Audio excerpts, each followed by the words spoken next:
Ini buat kalian semua. Kunang-kunang terbang di rumah Mbok Asih. Udah jam 2 siang, saatnya nonton, tahu nggak sih? Masih seputar yang enak-enak dan unik-unik dari Tanah Rencong nih guys. Kira-kira ada apa aja ya?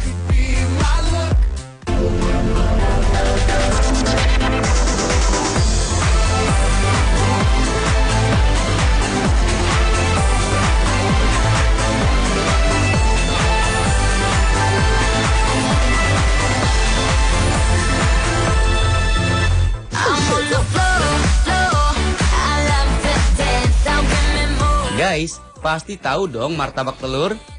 Makanan yang terbuat dari kombinasi telur, sedikit sayur, dan kulit tipis ini. Emang enak banget ya guys. Martabak banyak ditemukan di Arab Saudi, Yaman, Mesir, Indonesia, Malaysia, Singapura, dan Brunei ya. Nama martabak berasal dari bahasa Arab, yang berarti terlipat guys. Di Aceh banyak juga tuh guys, martabak seperti itu. Panganan ini cukup populer, baik dijadikan cemilan langsung atau sebagai lauk. Tapi, kira-kira apa bedanya martabak Aceh dengan martabak dari daerah lainnya ya? Apa ya? Apa tuh ya? Lebih Lebih baik kau bunuh aku dengan pedangmu.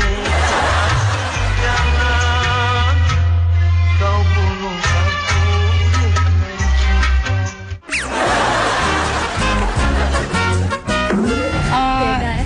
bedanya mungkin nggak banyak ya. Apa? Rasanya gimana rasanya? Rasanya ya hampir sama, kayak gitu kan, bumbunya sama.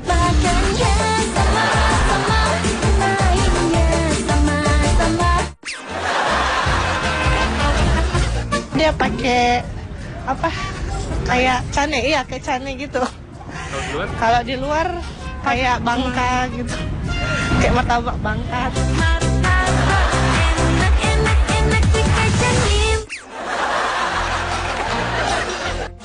Bedanya kulitnya di dalam, telurnya di luar, dan di telur itu ada sayurannya nih, ada kol, daun bawang, daun sop juga gitu.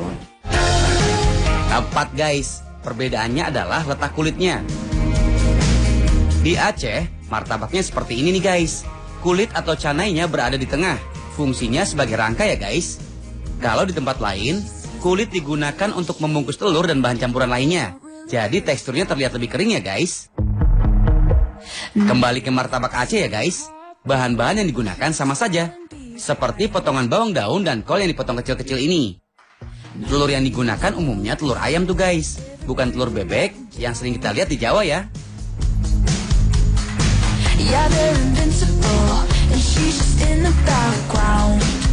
Adonan kulit diputar-putar sampai lebar. Kemudian dipanaskan dalam wajan besar sambil dilipat membentuk kotak seperti ini.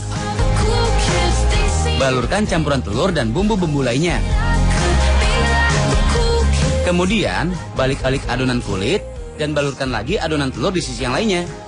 Begitu terus berulang-ulang sampai martabak matang dan siap dihidangkan. Pemberian campuran telur yang bertahap ada tujuannya tuh guys.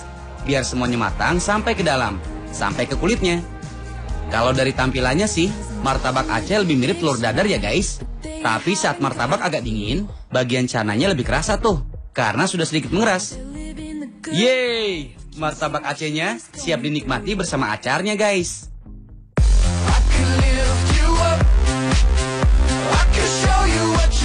Guys, canai atau lebih umum disebut dengan roti canai memang menjadi makanan umum di Aceh. Roti pipi atau flatbread seperti ini juga banyak terdapat di negeri jiran guys. Asalnya sih dari India ya. Seperti namanya, Chennai yang merupakan nama salah satu kota di India. Kalau dalam bahasa Melayu, canai sendiri berarti adonan yang digulung ya guys.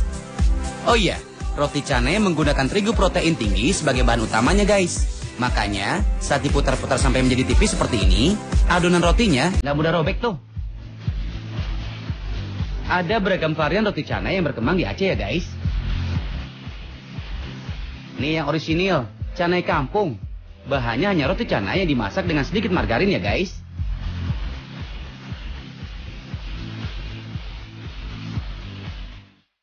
Tapi yang ini khas nih guys. Roti canai ditepuk setelah matang untuk sedikit menghancurkannya. Jadi lebih mudah saat dimakan tuh guys.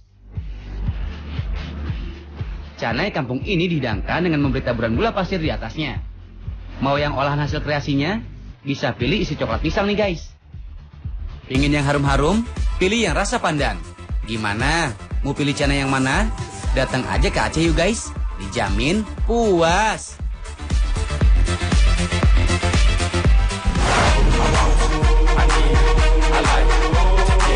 Guys, pernah makan kue karah? Atau minimal pernah dengar namanya? Hah?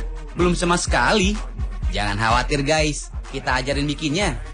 Begini nih, campurkan sedikit garam ke dalam tepung beras. Baru kemudian bikin adonan dengan cara menambahkan air gula sedikit demi sedikit ya guys. Ciri adonan yang siap masak adalah agak kental, tapi masih setengah cair. Seperti inilah kira-kira. Kalau adonan sudah siap, bisa langsung digoreng tuh. Biasanya butuh bantuan alat yang terbuat dari batok atau tempurung kelapa ya guys. Batok kelapa yang diberi beberapa lubang kecil akan membuat adonan mengalir turun saat diisi. Nah, sambil sesekali digoyang-goyang di atas minyak panas ya guys, sampai ketebalan tertentu sesuai keinginan. Kelihatannya gampang banget ya guys. Tapi bagian ini nih yang paling jadi PR banget. Saat digoreng, adonan kue karah harus segera ditepuk dan digulung seperti ini guys. Semua proses harus dilakukan dengan cara seksama dan dalam tempo sesingkat-singkatnya. Gimana guys? Gampang banget kan cara bikinnya? Eits, jangan sampai salah menggunakan tepung ya guys. Pokoknya yang digunakan harus tepung beras. Biar rasanya bener-benernya guys. Oh iya, selain digulung, ada juga kue karah yang dibentuk bulan setengah lingkaran seperti ini guys. Hanya saja campuran gulanya sedikit lebih banyak agar tidak mudah patah ya guys. Bentuknya cukup unik ya guys. Mirip sarang burung atau serabut kelapa yang digulung. Ngomongin soal serabut kelapa, kenapa kelapa memiliki serabut ya guys?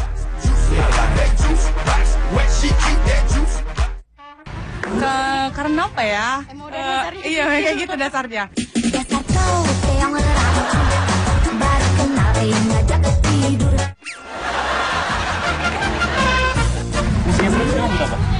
Buat ngelindungin kelapa. Pakai kelapa biar nggak kedinginan. Dingin hati ini tambah dingin, entah mengapa. Serabut? Iya. Buat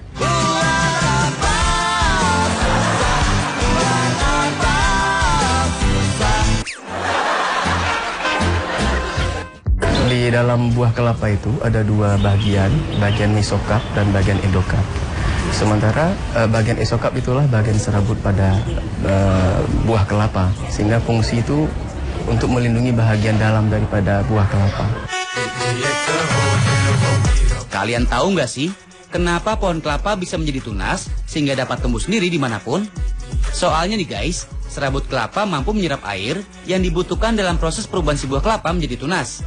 Jadi tanpa perlu ditanam dan disiram, si icon pramuka ini dapat tumbuh dengan sendirinya guys. Guys, kita pasti sepakat ya, kalau seluruh bagian dari pohon kelapa memang bisa dimanfaatkan. Seperti di kota Sabang ini guys. Ada sebuah kerajinan tradisional yang memanfaatkan batang pohon kelapa untuk diolah menjadi kerajinan yang cantik. For your info nih guys, batang pohon kelapa yang benar-benar tua lebih tahan dari serangan rayap, si musuh utama peralatan berbahan dasar kayu tuh guys. Makanya, batang pohon kelapa juga banyak digunakan sebagai bahan bangunan rumah. Selain itu, bentuk serat dari batang pohon kelapa juga bisa memiliki nilai artistik tersendiri tuh guys. Nih lihat hasilnya, keren-keren kan? Ada yang berbentuk asbak, pot bunga, gelas cangkir, sampai tempat lampu.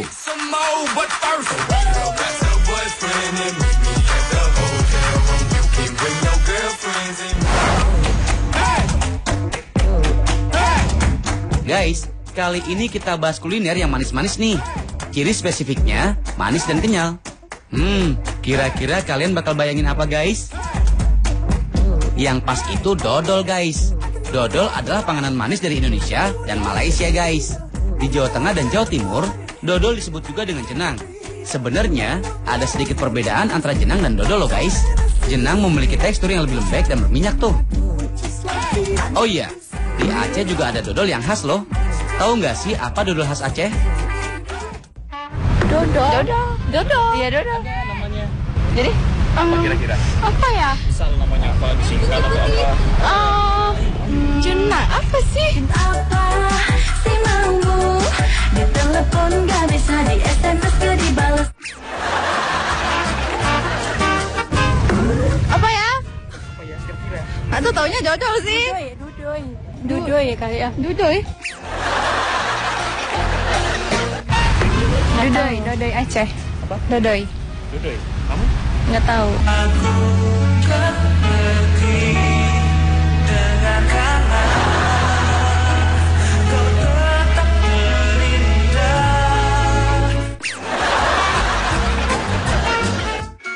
Mesekat itu salah satu bentuk dodol atau makanan khas Aceh yang sampai saat ini masih terus digunakan oleh masyarakat Aceh karena dia mempunyai nilai filosofi yang tinggi.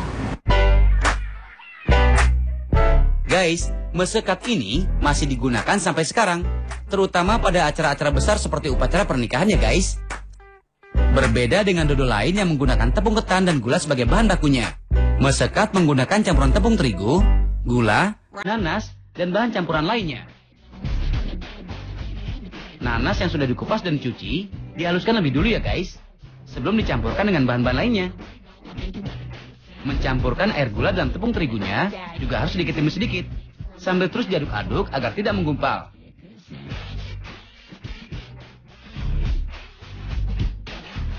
Telur juga dipakai guys. Eits, tapi hanya kuningnya aja ya. Bagian putihnya dipisahkan. Kuning telur itu berguna untuk membuat warna mesekatnya lebih mengkilat guys. Semua bahan dipanaskan dalam kuali yang super besar ini ya guys. Eits, masaknya dengan api yang sedang ya, supaya nggak mudah gosong. Namanya juga dodol ya guys. Proses pembuatannya harus diaduk-aduk dalam waktu yang cukup lama. Dan kerennya lagi nih guys, emak-emak yang berumur lebih dari 50 tahun inilah yang turun tangan langsung mengaduk-aduk adonan selama hampir 2 jam. Nggak boleh jeda, apalagi berhenti ya guys. Akibatnya bisa gosong dan menimbulkan kerak pada bagian bawah. Karena gulanya dapat dengan mudah membentuk karamel tuh guys. Guys, saat adonan mulai mengental, masukkan mentega sedikit demi sedikit ya, agar lebih ringan saat mengaduknya. Warnanya juga makin kinclong loh guys, karena margarin ini. Widih, malah kuat juga loh tenaganya guys. Guys, kalau adonan sudah kalis, tidak lengket lagi, itu tandanya mesekat siap diangkat. Eits, tapi belum selesai sampai di sini guys. Khas dodol Aceh adalah bentuk hiasan-hiasan di atasnya. Selagi masih hangat, sebagian mesekat digunakan untuk membuat berbagai macam ornamen, seperti bunga-bunga dan dedaunan yang disusun sedemikian rupa hingga begini hasilnya. Ada juga nih yang khas, hiasan di atasnya yang berbentuk ornamen pintu Aceh. Megah dan cantik ya guys. Soal rasa, jangan khawatir guys, tak kalah dengan tampilannya juga kok. Rasa manis kenyal plus rasa asam dari nanas memberikan sensasi segar tersendiri, apalagi saat dimakan. Beuh. Oh ya guys, ngomongin yang asam-asam dan segar-segar, coba ini rujak Aceh. Sepintas, rujak Aceh mirip dengan rujak di daerah lainnya ya guys.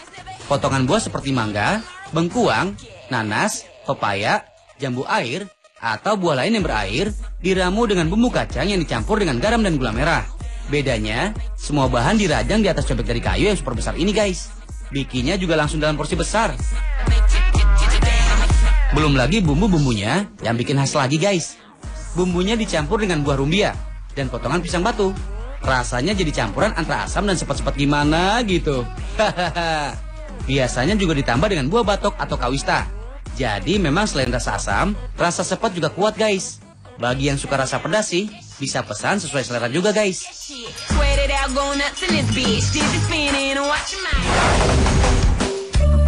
Guys, setelah ini kita bergeser sedikit ke Sabang.